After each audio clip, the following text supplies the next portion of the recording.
Dialectical materialism sees the material world as constantly in motion and evolving through internal contradictions and transformations, emphasizing reciprocal interactions and qualitative changes in matter.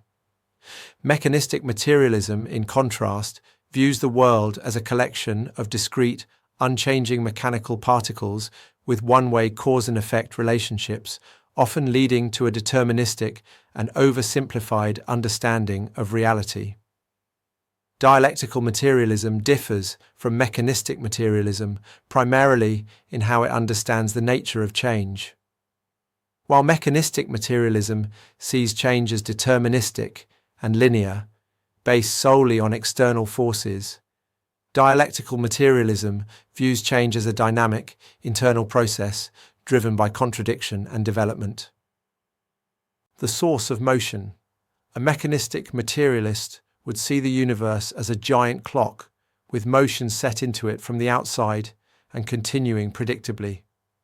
Dialectical materialists, by contrast, argue that matter is inherently in motion and that change arises from the internal tensions and contradictions within things themselves. The role of consciousness. Mechanistic view.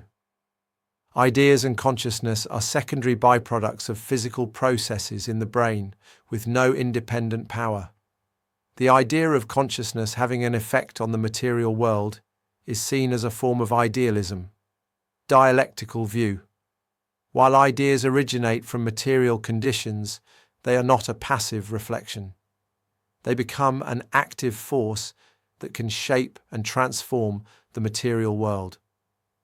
For example, a revolutionary idea, born from material exploitation, can become a material force when it mobilizes people to change society. To illustrate the difference, consider a social revolution.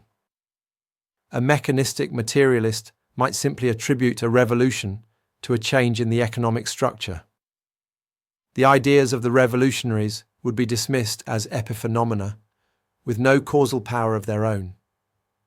A dialectical materialist would analyze the revolution as a process of internal contradictions.